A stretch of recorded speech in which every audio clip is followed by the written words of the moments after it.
Welcome everybody to the Saline, City of Saline Planning Commission meeting. Would you all rise for the Pledge of Allegiance of the flag? I pledge allegiance to the flag of the United States of America and to the republic for which it stands, one nation under God, indivisible, with liberty and justice for all. Will the clerk call the attendance? Young is absent. Carroll is absent. Fosdick. Here. Marl. Here. Gearbaugh. Here. Cole. Here. Heft is absent. Lafort. Here. Troika. Here.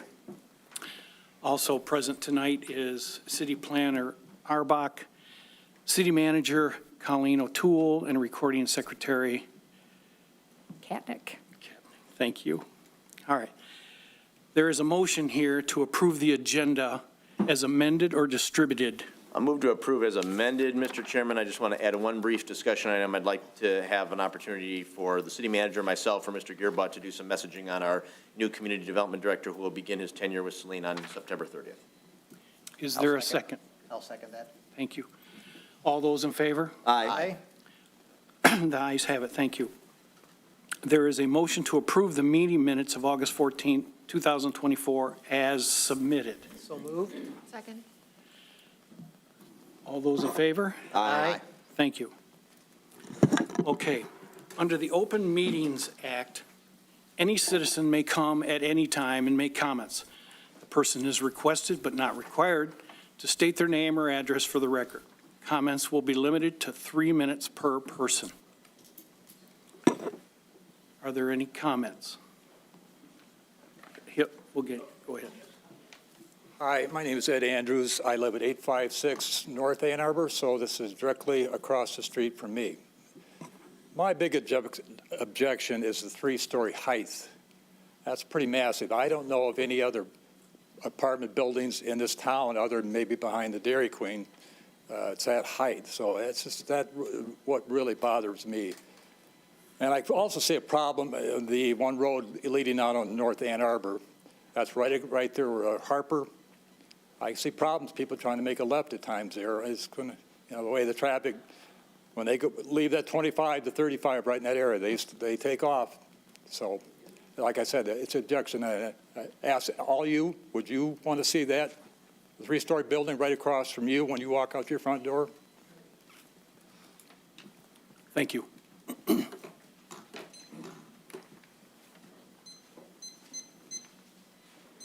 Hi, my name is Rimney Widener. I live on Hollywood Drive in Saline. I'm here today to voice my concern over the current design plan for the proposed development at 865 North Ann Arbor. My primary concern is that it doesn't meet the zoning ordinance set out in Section 5.7, Item G, which states architectural compatibility. All dwellings shall be aesthetically compatible in design and appearance with other residences in the vicinity.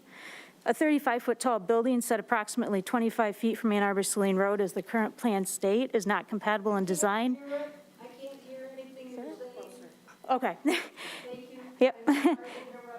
Is not compatible in design and appearance to other residences in the vicinity. Most houses along that stretch are one-story single-family homes and are set back twice the distance proposed for this development. A 35-foot building will already tower over other homes in that area, and a reduced setback of 25 feet will only emphasize that difference further. Other developments in Saline by Livonia builders have blended nicely into the surrounding neighborhoods, and I believe the plans for this development could be adjusted to match what was done for those areas. For example, Cascade Point consists of all ranch homes that are set back 40 feet from the road, with an elevation difference that further hides the units from the road. Westgate off of Maple Road is set back 55 feet from the road, with only ranch units immediately adjacent to the road. Two-story buildings are located in the rear of the complex. My second point of concern is the lack of parking proposed for this development. These are family-sized units, so at least 2 cars should be expected per unit. The garages are all 1 car, and driveways are small with limited guest parking. Cascade Point and Westgate both feature larger driveways and a mix of 1 and 2 car garages. Westgate, which is closer in design to the proposed development with larger buildings, has reviews from current residents stating that there's a severe lack of parking. If Westgate has parking issues with larger garages and driveways, the new complex is almost guaranteed to too. These problems could cause overflow to flood into the surrounding neighborhoods at peak times. My third point of concern is the increase in traffic issues that this development could cause. Cars already cut through on Harper Street to reach Maple Road from Ann Arbor Road. And it seems likely that cars that come out of the complex will almost certainly use that easy shortcut. Prior to approving these plans, I hope the council will consider requesting changes so that these buildings blend into the surrounding area better in terms of building height, setback from the road, increased parking or reduced units to avoid potential parking issues, and a thorough traffic study to evaluate the effect on surrounding areas. Thank you for your time. Thank you.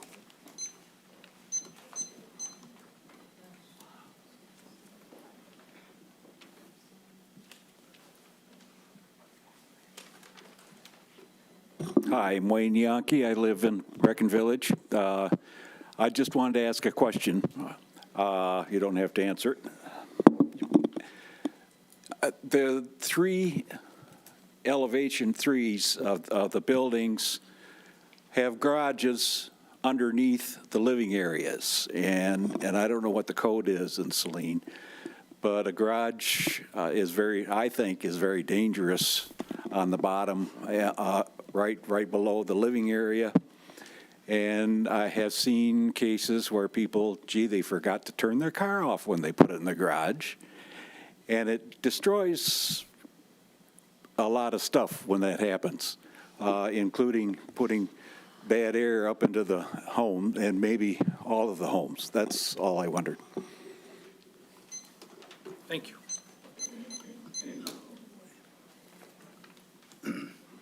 Hello, Al Magus. I live on Coventry Court. Couple comments I have on this project. The ingress and egress from Ann Arbor, Saline Road, and Saline Waterworks Road, especially Saline Waterworks Road, is very close to Ann Arbor Saline Road. And you're basically at the top of the hill there, which is about from Ann Arbor Saline to the, I guess you call it a drain, is probably 24 feet. So you're going to be exiting and entering this proposed subdivision very close to Ann Arbor Saline Road. I don't know why it doesn't line up with the existing road that's already there. I think that's called Cascade Point. There's 16 units in there that basically drains to that storm sewer. It looks like it's probably, 50 feet from Ann Arbor Saline, that exit. And the egress and ingress on Ann Arbor Saline Road does not line up with Harper Road. Harper, I guess, is the road. And it makes no sense why it wouldn't. It seems logical that you have those two roads and they're facing each other. If you, during the two rush hours, that the ingress and egress from Saline Waterworks Road to Ann Arbor Saline Road is very slow. The vision is obstructed in either direction because you got a right-hand turn lane, and if you want to go left, the person in the right-hand lane blocks your view, so you cannot see anything until there's no cars there, which during the rush hour, there are cars there. There's more cars than you would think. So what I do, and I don't like to admit it, but I cut through the Colony Estate subdivision, which, people don't want that traffic there. I look at the part of the, I guess, the PUD development use is that there's a congruent or similar style to what they're doing here to what's there. And it was already said that you got a 3-story building with primarily one-story homes. So it seems out of place to me. I try to measure the densities of the properties around there. I'm not so familiar with all these names, but Colony Estate, Cascade Point, which is right next door to it, just north of it, there's 16 units on 2.5 acres there, and I don't see a retention area there. I don't think there is one. I think it just drains into the storm. I'm not sure. You might correct me. Okay, thank That you. would make that for Sir, that your 3 minutes are up. Okay. Okay? I think there's too many units there. Thank you.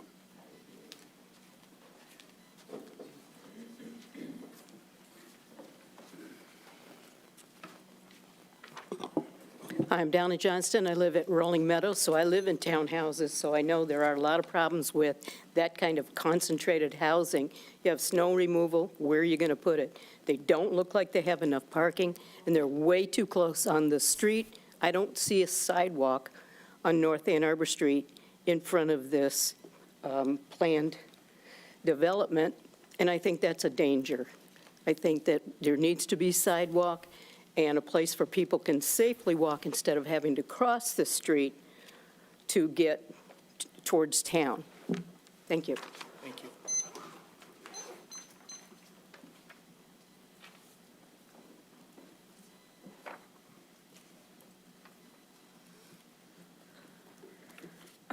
Hi, my name is Mary Widener, and I live on Lampkins Road. First, I'd like to say that I agree with the concerns related to the parking in this development. I live on the corner of Lampkins and Harper, and we already... Oh, sorry. We already deal with the overflow parking from the dental office on the corner. Having additional overflow from an apartment complex would cause a lot of problems for the homes in that entry area to the subdivision. Even if there is an entrance directly off of Ann Arbor Saline Road, people will use any area for parking that is in a close walking proximity to their destination. My biggest concern about this development is that there haven't been any studies done to make sure that it's not taking habitats away from endangered species. Blanding's turtles are a species of special concern in Michigan.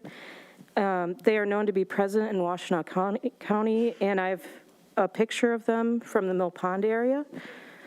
Considering that this species is known to be found in ponds, slow rivers, marshes, and swamps, and will travel, it's very possible that they're probably in that area because it's wetlands. Another creature is Fowler's toads. They also live in the wetlands, and that's another special concern. I would like to know whether any surveys or studies have been done to ensure that this is not a regulated wetland, since it is within 500 feet of a stream that comes off Saline River, and the property is over 5 acres, all requirements of a regulated wetland.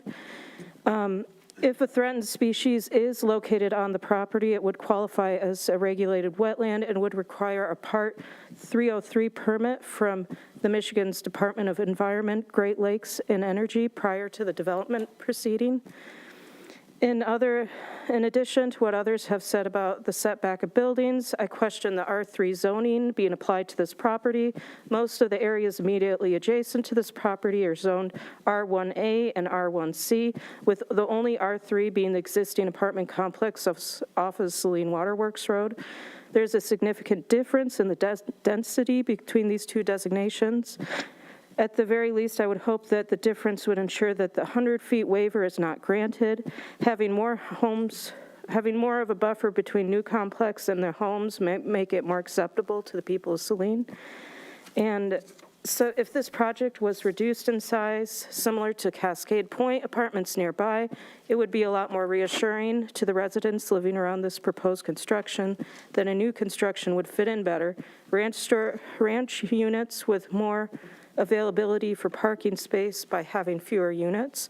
The current proposal, many residents already oppose. There is a petition on change.org that has 60 signatures. I just hope that these concerns are heard by this committee and that a solution can be found with reducing the number of units and utilizing the space available with more consideration to its future residents and the surrounding neighbors in mind. Thank you.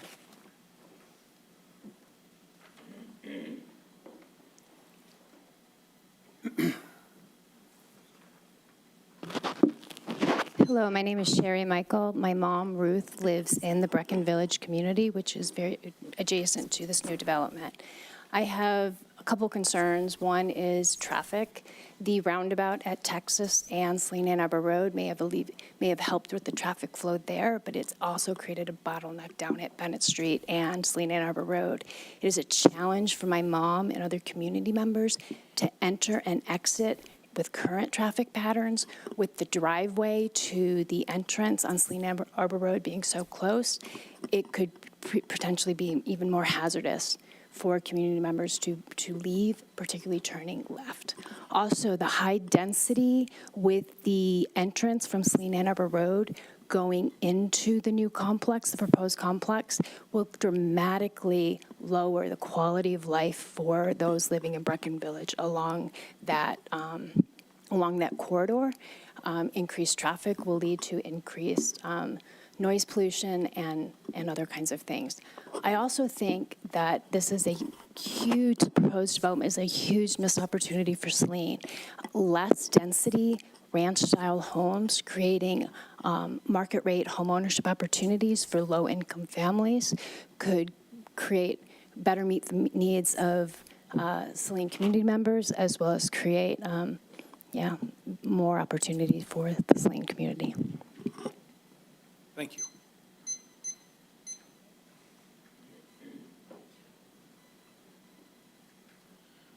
Are there any more comments?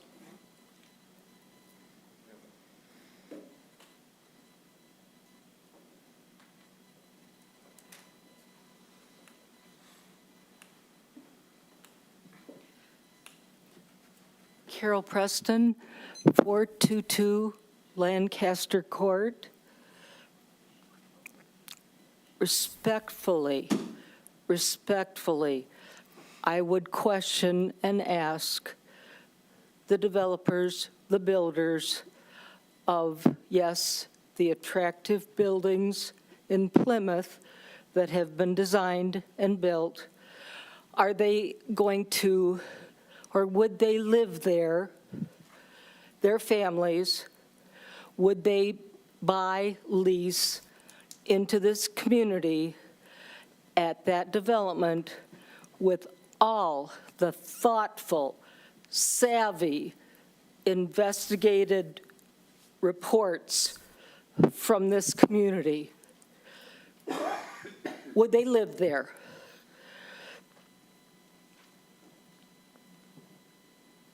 Thank you.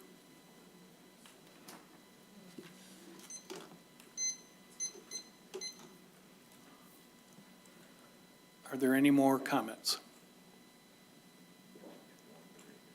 We did receive an email comment, but it was from Miri Widener, who I believe spoke, so. It pretty much summarized this. Okay.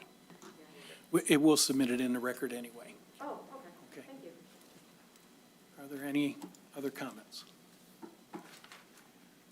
With that, we'll proceed on to our unfinished business. We'll go to 24-14 as an application from Danny Veery of Livonia Builders for a preliminary planned unit development for a 51-unit multifamily development located on a 7.35 acre site at 865 North Ann Arbor Street, Saline, Michigan, 48176, parcel numbers 18, 13, 36, 301, 001. And we have reports from our planner, Arla. Go over what you have. Or OHM, whatever you guys want to do. Sure. Well, I'll start and then I'll hand it off to Mike and MC to add their comments. So a few quick corrections. The setback for Cascade Point to the north is 25 feet per the record drawings, and there is a sidewalk proposed for North Ann Arbor Street. So I just want to make sure that's known for the public's knowledge. I'll also explain for the public's benefit, a planned unit development process, or PUD process, involves 4 very distinct steps. Thank you. The first being preliminary approval by this body. From there, it then goes to the city council, who also issue a preliminary approval. Those 2 steps are necessary before this planning commission can even consider a full and comprehensive, a final site plan review. And from there, this body then recommends back to city council for the final approval. So this is a very early stage process. This is literally just the developer requesting if they can be considered and meet the criteria for consideration under a PUD. And really, those approval steps are designed to ensure that a concept is suitable, the spirit or the intent of the project is ultimately on its way to being met. So again, for that reason, the threshold for what is accepted at a preliminary standard is very different from what is accepted at a final site plan approval, and you will invariably see significant changes between here and there because of that process. But granting approval tonight is certainly not a rubber stamp for that process. It just opens the door to move forward. And then more broadly, the city often does not have the authority to deny redevelopment of a privately owned property outright. While there are, comments out there seeking alternative uses for the site, it's really not within our purview to be able to consider those, because we can only consider the application before us, what is submitted for our request, and whether the proposed development will ultimately meet existing documented standards. So having said that, I do believe that we are at a point where the intent of the PUD has been met for preliminary approval, subject to the conditions that are outlined by Planner Auerbach and Engineer Boss, represented tonight by MC Moritz. And then I would just note that we have some specific considerations to share with council when we forward it, if we forward it for recommendation. And that would be the classification of city or high-density residential being used consistent with surrounding uses and compatible with the master plan. That a waiver of section 10.05C, the perimeter buffer, be considered recommended, which is recommended per the planning consultant, and which is consistent with our PUD ordinance for cases where proposed development is compatible with adjacent uses, which in this case includes other multifamily development. And then, of course, any of the existing consultant comments, engineer comments, and fire chief comments that are noted in those two letters. So, general conclusion, this action does not constitute approval of the final site plan details, just grants the developer that process to move forward. So I'll hand it over to Planner Auerbach first to summarize his existing recommendations at this time.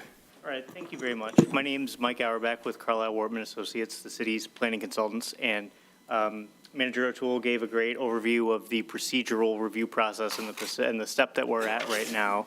So I will just try and focus on the highlights, both the significant updates we've received since the last review in August, and a few of the considerations that are still left for the Planning Commission tonight. So if we can please skip ahead to the next two slides. I think everyone's familiar with the subject property on the southwest corner of Ann Arbor Street and Saline Waterworks Road. So previously, the commission reviewed the plan and postponed action so the applicants could address some of the outstanding items that we identified in our review and also that the city engineers identified in theirs. So they've submitted both an updated plan to address those items and also a supplemental narrative describing the project and a letter outlining how they've attempted to address each of the items we identified in the last round of review. Just skipping ahead, please. And this is the procedure that Manager O'Toole summarized. Again, this is a preliminary review. The Planning Commission is a recommending body who will make a recommendation to council for final determination. Even after that step, it still won't be until the final preliminary PUD plan approval that the site will be rezoned and the development could be approved. So even with the revisions, the proposal is largely unchanged from the last review. It's still 51 units distributed between 5 buildings, with the 2 fronting along Ann Arbor Street, 2 buildings that'll be shorter in height along parallel to those buildings on an interior drive within the site, and the 5th building will be angled facing south on another interior access drive. So to summarize the changes since the last plan, the applicants widened the width of both of the interior drives. They'll now be 27 feet.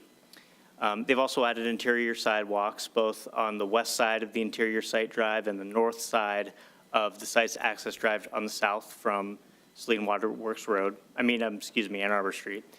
They've added a bench adjacent to the southern intersection within the site, and they've also provided some additional landscape plantings, which will, among other things, provide some screening for the guest parking spaces, so there'll at least be landscaping that'll shield potential headlight glare casting onto the adjacent roadways.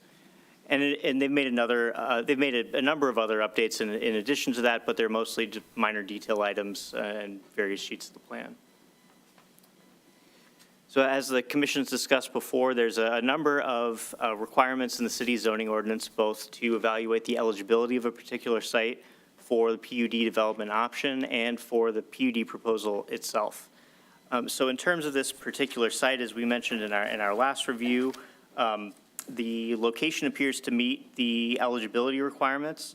However, one of the questions that the Planning Commission and Council will need to consider throughout the review process is that a part of the intent of the PUD development is to encourage innovative design and land use, and also to provide usable open space and preserve natural areas. So while the applicants made some changes that provides more of those amenities in our assessment since the last plan, the commission could bring up or ask the applicant to provide possibly more outdoor amenities or even additional landscaping to potentially offset a waiver of perimeter setback or mitigate other issues that the commission feels need to be addressed.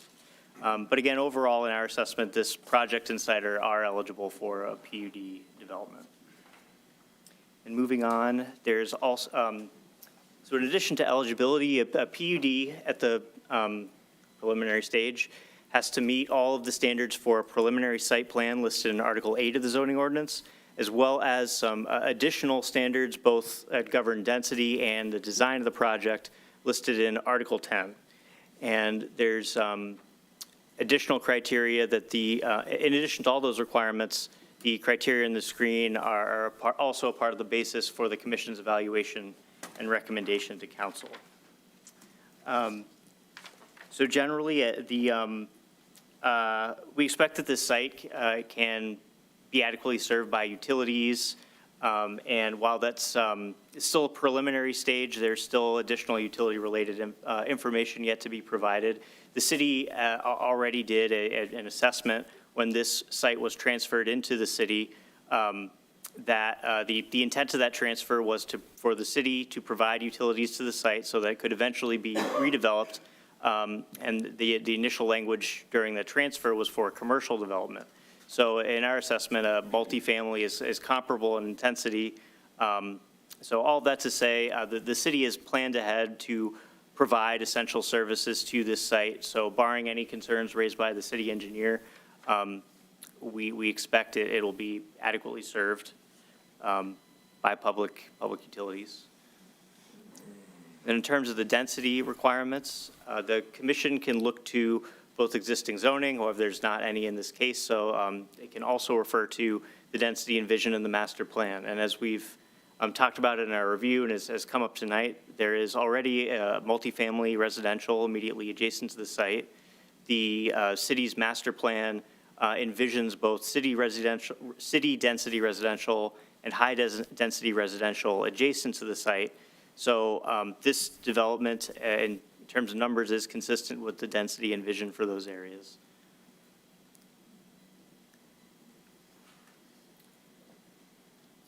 So moving on to dimensional requirements, as we've discussed, the applicant's proposing R3 dimensional requirements, both that would apply to the lot area and also the setbacks, height and dimensions of buildings.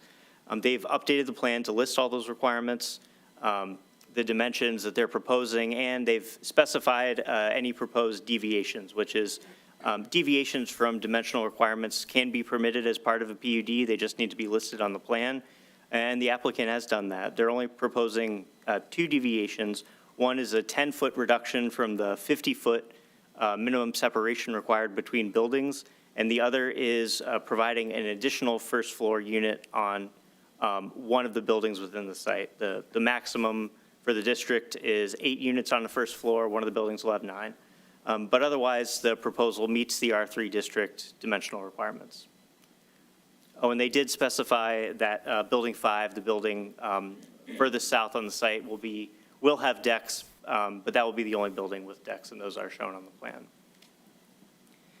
So in terms of the overall location of the buildings and the site arrangement, as we commented in our last review, we would suggest that the applicant try to incorporate some kind of curvature or traffic calming features into the roadway or make some other adjustment, both to reduce the canyon effect that multi-story buildings can cause as is viewed from the roadway itself, and also to calm traffic within the roadway. However, it's our understanding at the last meeting, they indicated that the topography of the site make it challenging to incorporate those changes. The commission could broach that topic with the applicant if they choose to do so, but there is a significant grade from the site sloping downward from Ann Arbor Street to the west. So there certainly are topographic challenges with this property. In terms of parking, the applicants clarified two of the parking-related items we raised in our last review. They're proposing a small surplus of guest parking spaces, which generally we support. Only reasons to perhaps not allow that surplus would be if there were stormwater management issues, or if reducing some of the guest parking spaces could allow for more outdoor amenities, which is, again, within the purview of the commission as part of a PUD review. However, barring issues like that, we have no objection to the additional guest parking spaces. Another question from the previous review was just how many garage parking spaces, and each unit will have a one-car garage parking space and a second parking space in the driveway. The applicants confirmed that 16 units will have a shortened interior garage space because of the mechanical equipment in those garages. It'll reduce the parking space length to 18 feet, the requirement's 20, but it is within the commission's purview to allow that deviation, and it is only for 16 units. The remaining units will have parking spaces that meet the ordinance's dimensional requirements. Moving on to access and circulation, besides the comments I mentioned before about the roadway, the applicants increased the width of the interior site drives. The width of 27 feet meets the ordinance's minimum width requirements. I believe the fire department has reviewed these plans and hasn't raised any significant concerns. Regarding the traffic study comments, before that though, we are recommending a condition of approval that since the applicant will be utilizing what is city property for the access drive to the south, that roadway is proposed on what is more or less a sliver of city property that actually connects to the water treatment site. So we're recommending that if approved, there be some condition that the applicant has to provide some kind of formal agreement or development agreement or other instrument as required by the city attorney just to formalize that arrangement. And it is somewhat unusual in the case this is not a condominium development, so it won't have a master deed, so it may require some sort a different kind of instrument to establish that arrangement. But it's our understanding that that's already in the works, and including it as a condition is just a technicality, for lack of a better word. Regarding the traffic study comments, so we are not traffic engineers, but we can give sort of some general comments about whether a traffic study would be warranted. For comparison, the Michigan Department of Transportation, when they review projects that are under their jurisdiction, they have a threshold where if a project generates more than 100 directional trips, and a trip is when a vehicle enters or exits a site, then they would require a traffic study, or the reviewing engineer can require a traffic study if there are unique characteristics of the adjacent road network or traffic patterns. So regarding the trip generation question, looking at conventional estimates that are used in the industry, they're published by a group called the Institute of Transportation Engineers. They provide trip generation rates for various kinds of development.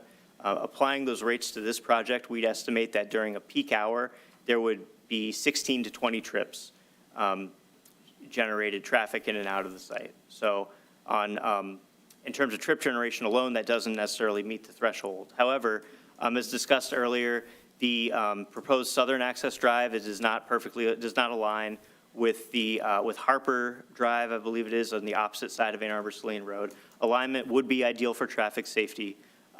The Ridgewater Drive also doesn't quite align with the Cascade Point access drive to the north. So again, alignment would certainly be preferable there. So we would defer to the city engineer if they have any further comments about whether a traffic study or impact assessment would be warranted. And it is within the commission's discretion to require one. So moving on. Since the last review, the applicants provided walkways within the site, as I mentioned before. There is a bench at the southernmost intersection within the site, but there are no other outdoor amenities. So as I mentioned previously, the commission could ask the applicant to provide additional seating or other outdoor amenities within the site that would be more consistent with the intent of the PUD option. In terms of landscaping, since the last review, they provided details to confirm the total open space area that'll be maintained within the site. It does meet the ordinance's requirement of at least 40% of the site area. They're preserving a total of 3.6 acres, which is just shy of 50% of the total site area. Otherwise, as I mentioned before, they've added some landscape plantings to screen the guest parking spaces. But another topic that the commission could bring up with the applicants is whether more landscape features or plantings would be necessary to offset that reduced perimeter buffer.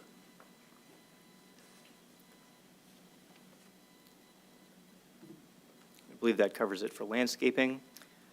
In terms of the building design itself, the ordinance has specific standards for the R3 district that require visual variety through facade modulation, variety of materials. There are a number of ways that these standards could be achieved. One of the issues we said in the last review is that there simply wasn't exterior material product information specified on the plan. The applicant has since provided that. The buildings will include a mix of brick and siding. The one deficiency that we do note now is that while we would assume that the facade materials for the Ann Arbor Street facing buildings 1 and 2 would be similar to those within the site, it's technically not specified on the plan. So just to ensure that the same quality materials is provided, again, we have no reason to believe they wouldn't be, but that should be specified on the plan. And if the commission deems fit, they could require a more specific material palette or even renderings just to give a better perspective on what the proposed development will look like. And again, that's if they deem necessary.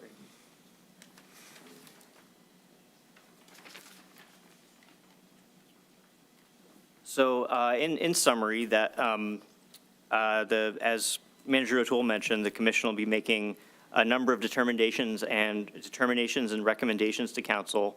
That includes, I won't go over the items again, they're summarized on the screen, some of the deviations and PUD eligibility and design requirements. A part of the approval would mean that the commission finds that those standards have been met. And then we also, the next slide summarizes the few outstanding items that remain. They could either be addressed, the applicant could perhaps answer some of these questions this evening. They could be addressed as conditions of approval with corrections or additional information the applicant could provide later on in the process. And some are optional. If the commission determines they aren't necessary, they can be excluded from any motion. And I'll be happy to take any questions.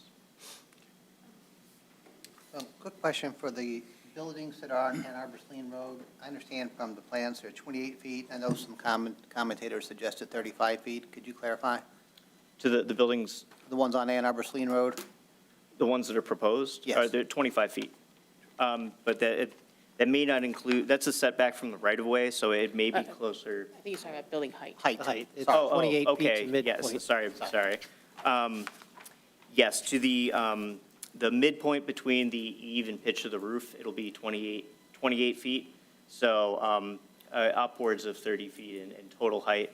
But again, there is that sloping topography, so like 2 stories plus the roof will be visible from Ann Arbor Street.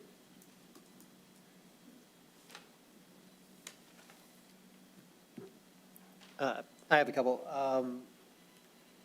Some of these questions were already asked the city manager earlier. Of course, you talked about the traffic study.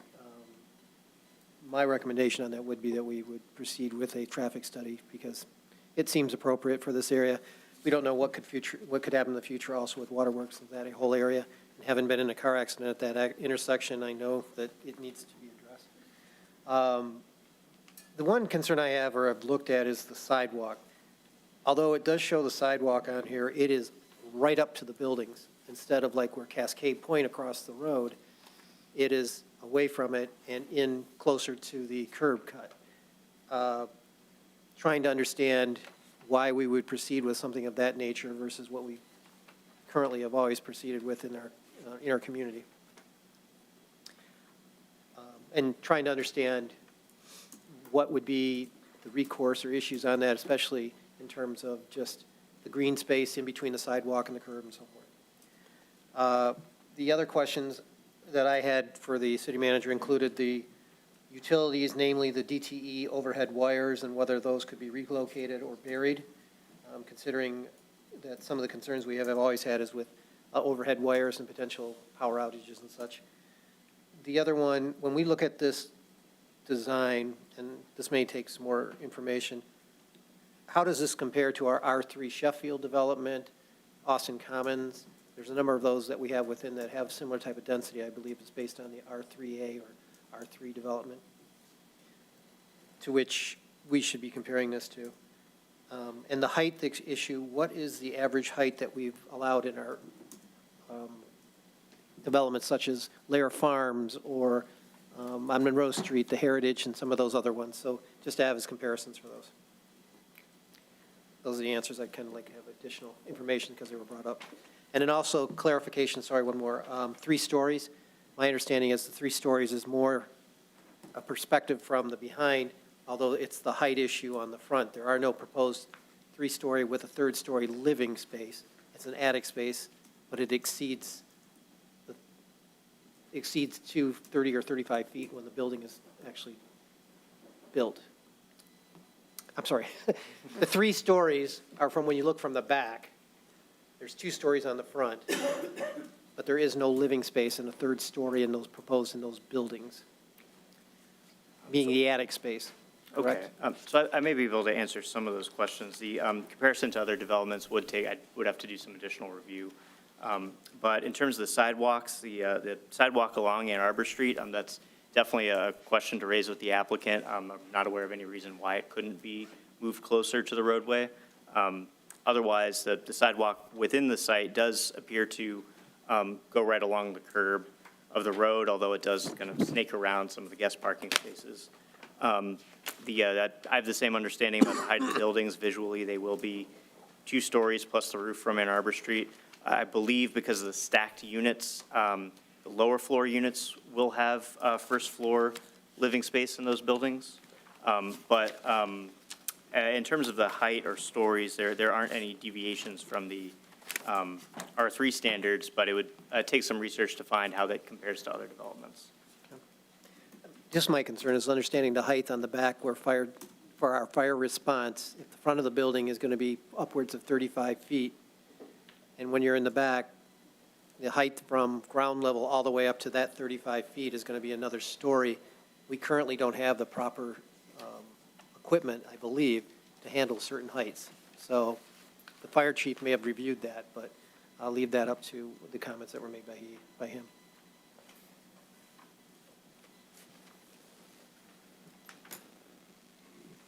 Actually, if I may, Go ahead. Mr. Gearby asked a very bona fide question in reference to DTE power lines. This would be a comment or question for the city manager, and I'm sure she doesn't have an answer tonight, but I would be curious to receive one in the future. Have we made any contact with our regional representatives with DTE to see about the feasibility of grounding those power lines? No, but that's certainly something I'm happy to coordinate with the developer on to see if it's feasible. If it is, it would obviously be very advantageous for this project and for adjacent properties. Thank you, Mr. Chair. Any other questions?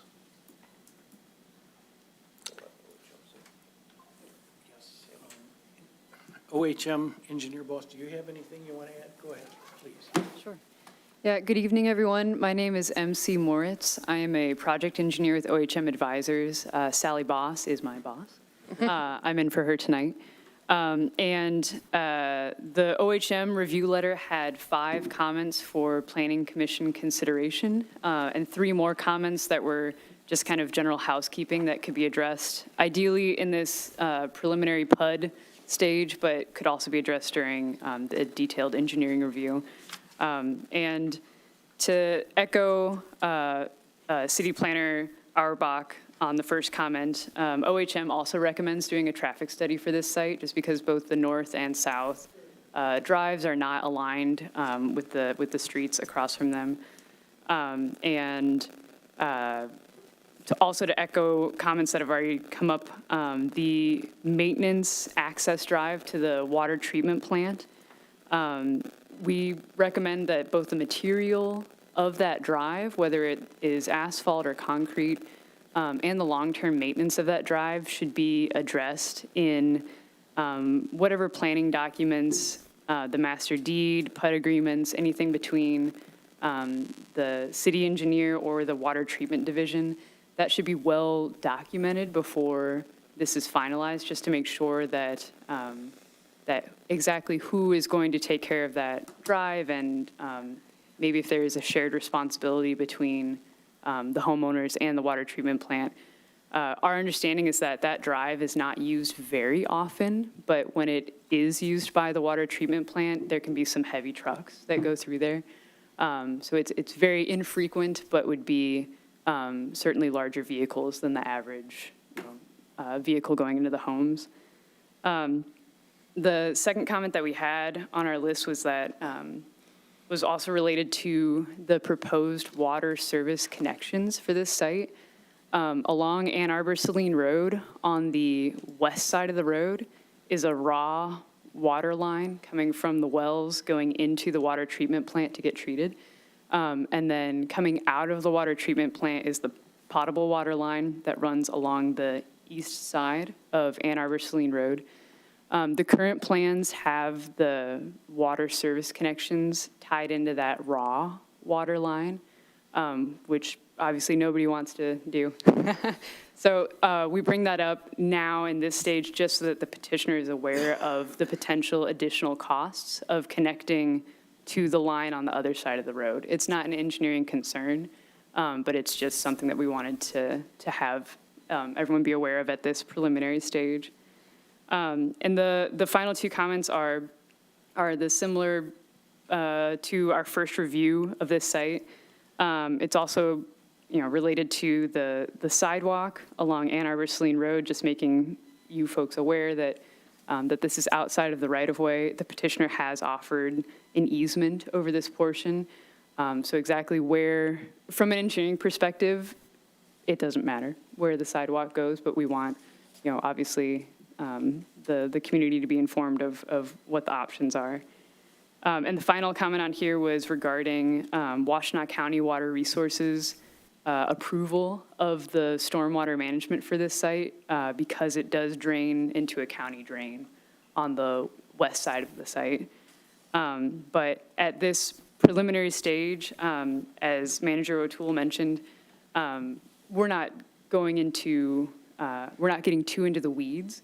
Our role right now is to look at the plans and determine if they meet or have the potential to meet all of the engineering standards for the city of Saline. And at this stage, what we're seeing is that, yes, these plans either meet or have the potential to meet those engineering standards. The final comments that we had in our letter are really just housekeeping, making sure that the parcel area in the property description matches the parcel area in the project description. Also providing a bit more complete existing topo so that we know where the water service and the sanitary is for that existing homestead. And also verifying that the proposed slopes for the roads are within the limits set by the engineering standards. What's on the plans right now is close, but there are a few instances where the road is a little shallow and the driveways are a little steep. But I know that this is a challenging site with topography, and it's not something that we think it can be addressed. It's not something that makes it impossible to do this site. And I believe those are all the comments for this review from us at this time. Thank you. Any questions for members? Mr. Chair, I just have a couple of questions for the city manager before we acknowledge receipt. And I know the answers to most of these questions, but it's primarily for the public's benefit, just so that everyone's clear on what steps will be taken subsequent to tonight. So predicated on the assumption that preliminary site plan is approved, I was previously mistaken. I got thrown off because of Labor Day. But because our next council meeting is Monday, we will not be able to post this or include it in our council packet or on our agenda, which means then it would go to October 7th. Is that correct? Correct. Okay. And then generally speaking, from my past experience serving on this body, there's usually about a 60 to 90-day gap between when preliminary site plan approval is granted and when final site plan is reviewed due to internal, external reviews and public noticing. Is that correct? That's a pretty reasonable timeframe. I mean, it's very much driven by the developer's timeline as well. Okay. And then for the public's edification, what can transpire on-site between preliminary site plan approval and final? People should not be expecting to see large earth-moving equipment, the digging of basements, installation of roadways? Yeah, no, construction would not be permissible. Okay, very good. That's all I had. Thank you. And unless there are additional questions, I'll move to acknowledge receipt of the memos. I do just have one. Oh, please. Just to tackle one last comment from the public was just about wetlands and the potential need for a study and just querying whether is that a need on this site or in what capacity would that be a need? There are hydric soils and floodplain present, so there's, if anything, it would be the applicant's responsibility to confirm that.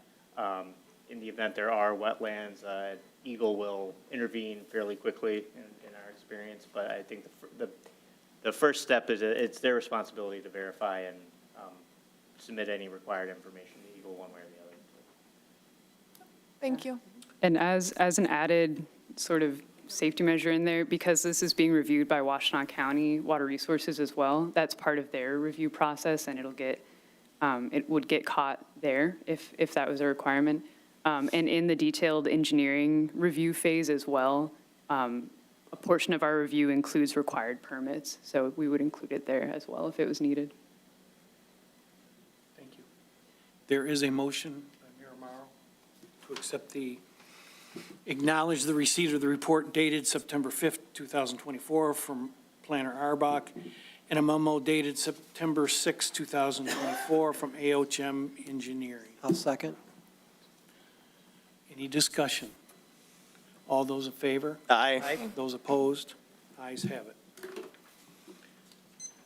All right, now we have time for the applicant. Danny, do you have anything you want to discuss with us tonight? Yes. As soon as she gets the easels, we'll go ahead and put those up there. Good evening, Commissioners. I'm Danny Very with Livonia Builders. I do want to just address a couple of the concerns from the residents prior regarding Cascade Point. I think all of you know I own that. The density on that site is actually greater than the density on this site per acre. There is retention. It's underground. That's why you don't see it. As far as, I think one of the main things that I've heard in both of the conversations is the misunderstanding of that building that has 3 stories on the backside. Every municipality that I've ever worked in has a maximum height that is allowed or required to meet. This building does fall below that. As Mike was saying, it's not the peak that they measure. It's a center point from the peak to the soffit. Mr. Gerbaugh, in your questioning of the height, the roof line, or I should say the soffit on the back of the building is 32 feet. So that's actually, I think, I'm going by memory, so don't hold me to this, I think your maximum height in that zoning is 35. So the fire department would probably have some say on that. Yeah, I just wanted to make sure, Yeah. because I know that's one of the requirements on our condition, so that'll be. Yeah, reviewed so by it's, them. it won't be, well, now, okay, that's the one easel. So that's, I don't know if you guys can see it. But this is what will be seen on Ann Arbor Saline Road. It's the same height as a two-story house. That's exactly how it would be. Different color scheme probably, but that's the visual of what I built on a neighborhood in Plymouth, the same product that's facing Plymouth Road. And then when you go around the backside is where you're going to have the three-story height. The way that these units are designed is they're not stacked on top of each other as typically you'll see. That building is sliced vertically this way, or I should say horizontally this way. So there's a front unit and a back unit. The front unit is the two-story unit that you see right there. The back unit is where the garages are, but they both have entrances at the front. Right here. So there's a stairway that takes you back. So that's the back side. So this distance from here to here is 30.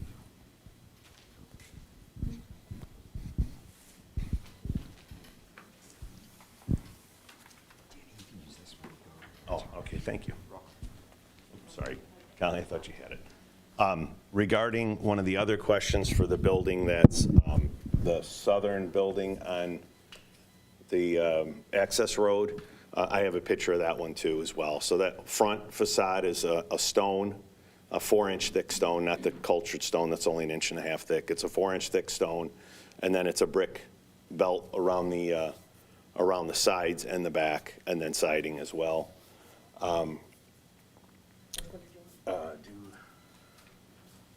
Either one of these is fine, this one or this one. This one I didn't get a board. I didn't have the drawing of what the ranch units were going to look like in the last meeting, and I didn't get a chance to get it on a board. But the ranch units will have a look like that. This is the 4-unit building. It'll just be an extended version of that on the 9-unit building. I did hear one of the comments earlier was about parking. I wholeheartedly agree. That's why I'm asking to have more parking than what is typically allowed by the ordinance. I think you can never have enough parking in a multifamily community, so we do have a little bit more. The reason those 16 garages are 18 feet instead of 20 is, as Mike said, there's a furnace in that area. What I will say I have experienced in the 13 years that I've been in the apartment industry, I would probably count on my 2 hands how many of my residents had an F-150 pickup truck. Most tenants in multifamily rentals have smaller cars. I'm not saying all of them, but a very, very small percentage have pickup trucks, big pickup trucks. If there's any questions you guys have for me, I'll be happy to answer them. Just one real quick one. When you mentioned, we talked about the height in the front, but what is the height from ground level to the top on the rear of those buildings facing Ann Arbor Street? It's got to be another. On the rear? Yeah. It's a story, so it's another 8 feet. Okay, thanks. Yeah, so it's, Up to 43 feet is what would be the. oh, it's way less than that. So you have, in the front, you have an 8-foot first floor, then you have a 16-inch joist, and then another 8-foot floor. So you have, which a 2-story home wouldn't have a 16-inch joist. It would more have like a 10 or 11-inch joist. So it's about 5 inches higher on the front than a 2-story home. Then on the back, you're adding another 8 feet for a floor and then another 16-inch joist space. Because when I look at the front, it has here 28 feet to midpoint, so how many more feet above the midpoint is the peak of the roof? Well, if you, so the midpoint of the roof is like right here. Right, So I'm thinking it's like another yeah, I mean, 4 to 6 feet. Another 6 to 8 feet to the peak. But then, that's the top of the 3rd floor right there. So the top of the 3rd floor is very close to that 28 feet, give or take, that you just mentioned.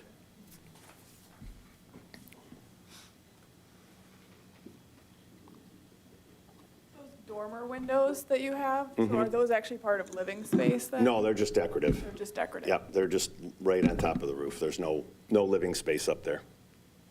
It's a big roof area, so we broke it up with some dormers. Have you had any preliminary assessment done of any of the wetlands or any of that at this point? Yeah, on the, I believe on the engineering plans, it does show wetland delineation.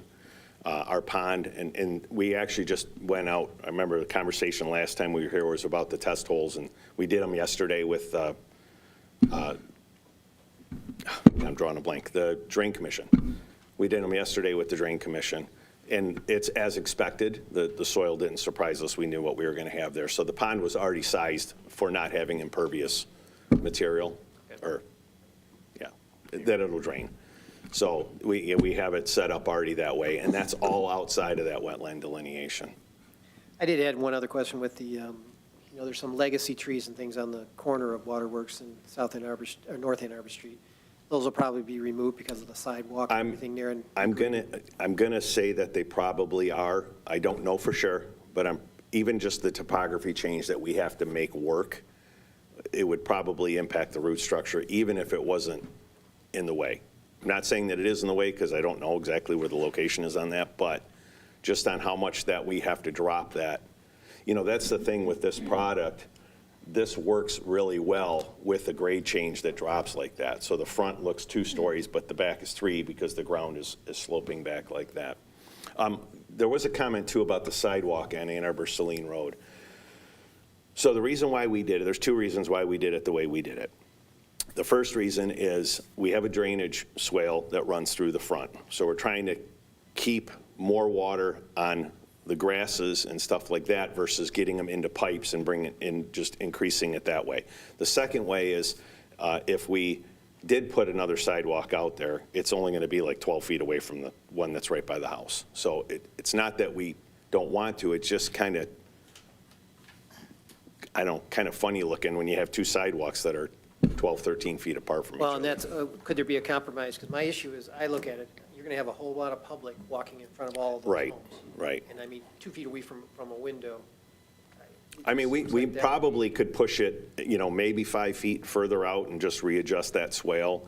I'm not the engineer on it, so I can't specifically speak, but there's always a way to make something work. It just might be, I don't disagree with that.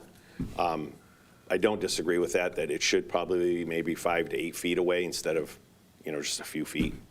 And I think one of the concerns with that would be then the landscaping, putting trees and everything in there too, that could affect it. But, because you only have crab apples proposed now, but if you were to put some real Michigan-type trees or native-type species, that could impact it where the sidewalk ends up laying. Because we already know it as a city, those trees have already lifted ours, so.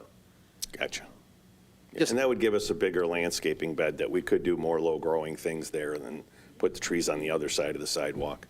And I know a couple other things we talked about, and maybe our city manager had mentioned, is the potential easement along the the west side of the property in the event that we put a trail in along the river. Yeah, that would be no problem. And then I think one of the concerns we had, and this was with Lair Farms at Bella Terrace, was the issue of a sidewalk on, in this case, would be Waterworks, because we're stopping it basically right at the drive, and it doesn't proceed to go down the rest of the length of that property. We'd have a clear understanding that at some point, the city is not going to put in a sidewalk. If they want a sidewalk, it would be a responsibility. Right. Yeah, we have it. Or owner at some point. We have it running just past that building, and it would stop there. There's one thing on here that we were just made aware of, and it was too short to get anything to you. With the fire marshal, we do have a turnaround at the end of that road that the fire truck can pull into it. If they have to fight a fire, they can get access, and then they'll be able to back out and turn around and get out. So that will be on the next set of plans. We just were made aware of it a few days ago. Oh, there was a question, too, about the power lines. I would love nothing more than to bury those, but I initially thought we were going to have to move them, and I met DTE out there, and they said, there's no way we're moving this. They just redid them not that long ago over on my side. I think they even did them on that side, too. So unfortunately, and that is a real barrier for us as well, trying to squeeze what we can do on that side, but unfortunately, they're going to stay there. Okay. Can we get some verification of that from DTE? Oh, Because yeah. we get different messages, so I want to make sure you got the. I spoke to Lauren Cook, if you want to confirm that. I mean, I didn't ask them to remove them. I asked them to move them. Our regional rep is actually a resident, so Gotcha. good lines of communication. We can follow up. Okay. I'd be ecstatic if you did that. Thank you, Danny, very much. That's it? Yep. Mr. Chairman, I would move at 8:04 to open the public hearing, affording the public another opportunity to speak to this issue. Is there a second? Second. Okay. All those in favor? Aye. Those opposed? Ayes have it. Now, this is our open meetings part, so if you have any more comments that you'd like to make, you're more than free to come up and, again, there's a 3-minute time limit on it. I do have a question. So regarding the wetlands, is there going to be a third party who comes in and assesses whether there's any threatened species that are on the area because of the connection to the Saline River and the possibility of endangered or threatened species living in that area? Because even if there is building away from the wetland, some of those species actually migrate, so they could be all over the properties. So that's why I'm wondering. It's my understanding they'll do that study, correct? I mean, even farther out a little bit? Yeah, if the conditions of the proposed construction trigger Eagle to be involved, they'll do what's called a WIP survey. And it sounds like, and I don't know, Danny, if Eagle has already done this WIP survey, but they'll establish exactly the boundaries of the wetland and the jurisdiction. And generally speaking, wherever the line is for the wetland, there's a buffer. It's generally 15 feet that you have to stay off of the wetland. I know obviously, that doesn't cover this whole parcel by any stretch of the imagination, but yeah, there will be, if it meets the criteria that would trigger Eagle to go in depth and do that survey, that would have to happen as part of the permit from the county as well. I did want to mention that I read in one of the plans that was on the site that there was a 303 permit already existing, which means they did designate it a wetland that needs to be surveyed frequently. So that's, so that would happen before any construction proceeded?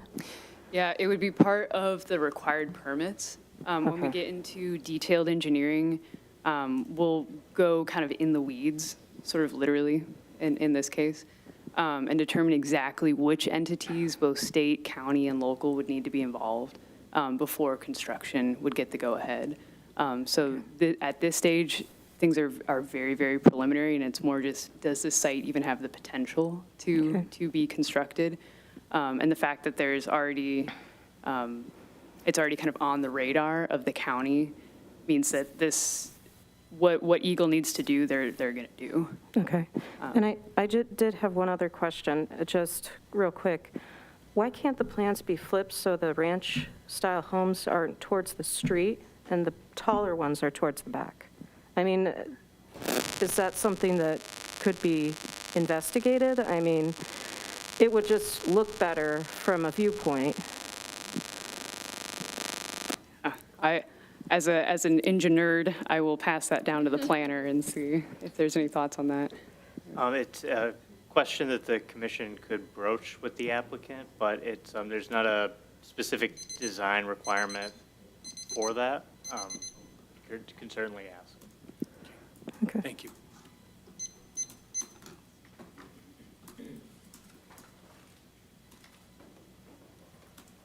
Podium.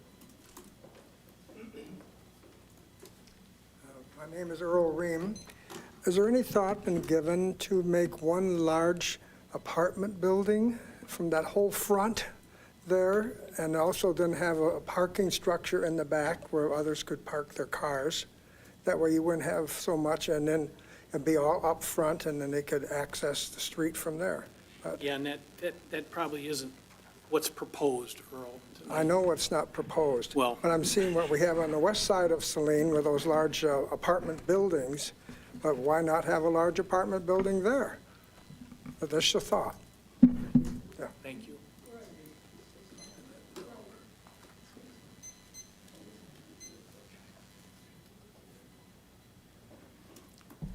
If the preliminary proposal is approved, is it possible to request consideration for some type of landscaping feature or sound barrier between the development and Brecken Village? That's going to be, that's going to be part of the final site plan. Okay, So that- thank you.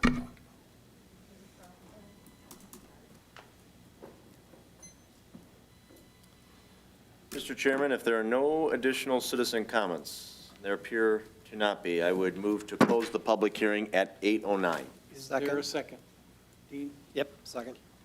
All those in favor? Aye. Those opposed? Ayes have it. All right, this is the time for comments, questions from Planning Commission members. Concerns or comments? I was a bit, if I may, Go Mr. ahead, Chairman, I please. apologize. I was a bit confused. What, if we're seeking approval of the preliminary PUD site plan approval and discharging that to City Council, what are the recommended conditions that need to be enumerated in the motion? Seems like from at least one of my Planning Commission colleagues and from our engineering consultants, it is a recommendation to conduct a traffic analysis, traffic study. So I would assume that would be one item we'd want to enumerate. You could specify that. It's essentially items 6 through 11 in our review. Right. Plus a traffic study? Plus the traffic study. Yeah. Plus potentially also the water main issue, or is that not necessarily? That was something that we wanted to include now, mostly for the petitioner to be aware of that extra cost of connecting on the other side of the road, but it's not going to impact anything above ground. So, Mr. Arbach, City Manager O'Toole, then you would be satisfied with a motion to approve as written with conditions 6 through 11 as outlined in the memo, plus the inclusion of a traffic study for the property. Yes, that would be adequate. If you wanted to address the landscaping, you could add the additional landscaping, either to provide perimeter screening or something other specific be provided in the future, just to make that a part of the record if you chose. Thank you. In that particular case, because the petitioner has already indicated a willingness to grant an easement for a future multi-use trail, you could also consider that as meeting some of the landscaping goals or the open space goals, recreational goals of the site. Glad I asked the question because the answer is getting more complicated. All right, so items 6 through 11, a traffic study, additional landscaping, and you would like some verbiage in regards to a future easement? Yes, I think that would be worthwhile. And the future easement pertains to a non-motorized pathway? Correct. On the south boundary. Or, I mean, on the West boundary. sorry.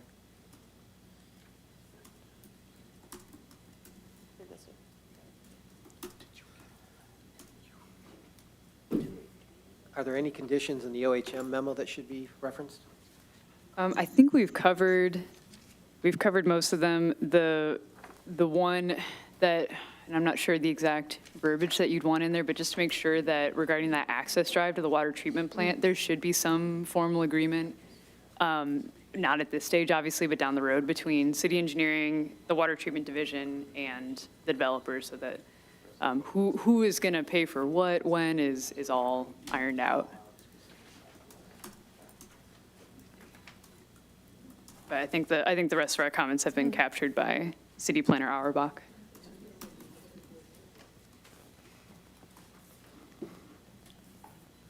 So there is a motion. No, I didn't. Not yet? I did not make a motion. If you'd like me to No. make a motion, I'm happy to, but No. I did not make a motion. There is there, what's your pleasure? Do we want to, what motion do we want to make? Well, let me make an attempt here, Mr. Chairman. All right.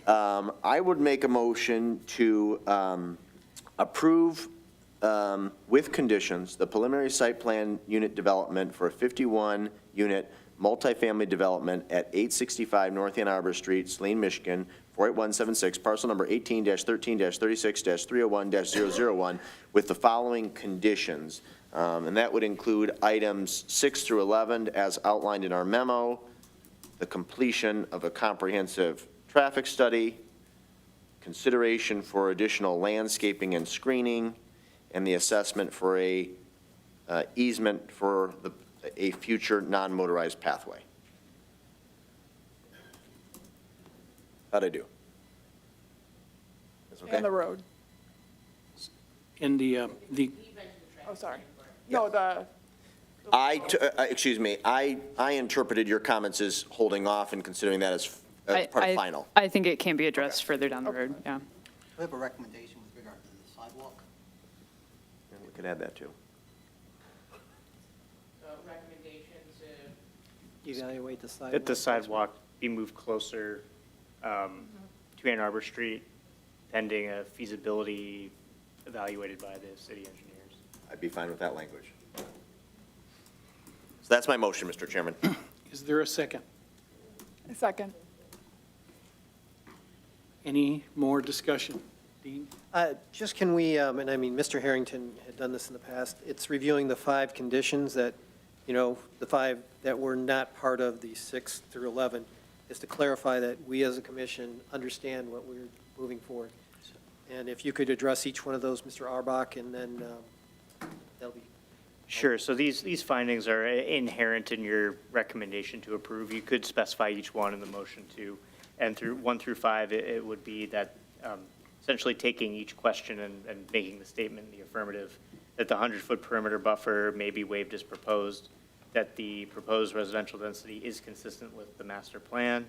I guess the second one you could exclude, since the trails being provided, that's kind of covered in that condition. And that the 19 additional guest parking spaces may be permitted, and that the garage space lengths may be reduced to 18 feet for 16 dwellings. So yeah, if the seconder would be amenable, Mr. Chair, since we've called out the easement for a potential non-motorized pathway, we don't need to enumerate that as one of the conditions. I'm assuming the second is comfortable with that, okay. Any further discussion? Just that this does indeed meet the criteria of a preliminary site plan, which is conceptual. There's a lot of things that will need to be worked out between now and final site plan approval. For those of you who have been interested and expressed concern or interest in this project, I encourage you to continue to attend meetings.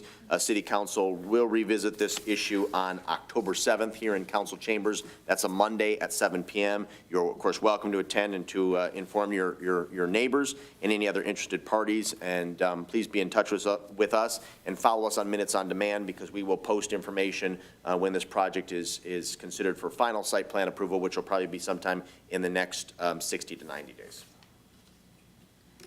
Just one other point of clarification. The motion does include recommendation to City Council. It wasn't included on the written one. I just want to make sure that was stated. That's generally what we've done in the past with the PUDs, is to recommend to City Council. Yes. So again, we're deviating slightly from traditional Robert's Rules of Order, but Mr. Gearbaugh's point is well taken. So if the seconder is comfortable with this, it would be a motion to approve and to recommend to City Council the preliminary planned unit development, et cetera. You good with that? Good with Okay. that. Thank you. Thank you for your accommodation. Any more discussion? All those in favor? Aye. Aye. Those opposed? Ayes have it. Thank you. There is a motion to excuse the absence. I got one discussion item. Oh, that's right. We Yep. have one discussion item. I'm sorry. Ms. O'Toole, you were gracious enough to provide City Council and the community an update on the search process for a new community development director on Monday. Obviously, this body will be interfacing quite a bit with our new community development director. Can you speak very briefly to the process and share with this body and the public the name of the individual who will be starting soon, and any other pertinent information you'd like to share? Yes, certainly. We hosted a series of interviews. We received several highly qualified applicants to that vacancy posting, and I'm very happy to report that we will be welcoming Chris Atkin, who is formerly actually with CWA and was a staff liaison to the city of Saline, so he's very familiar with the city, our existing ordinances and expectations. He will be joining us the week of September 30th. So I'm very excited to have him for that preliminary site plan review by City Council. And actually, in addition to the city manager, I sat on the oral boards for that position along with the assistant city manager, city treasurer Cole, and Mr. Gearbaugh. Very good. We're very excited. Okay. Mr. Chair, if there's no questions pertaining to that discussion item, I would move to excuse the absences of 3 of our colleagues, Chairperson Young, Vice Chair Carroll, and at-large member Heft. I'll second. All those in favor? Aye. Those opposed, ayes have it. There is a motion to adjourn the meeting at 8:19. So moved. Those all in favor? Aye. Those opposed? Thank you. Thank you very much.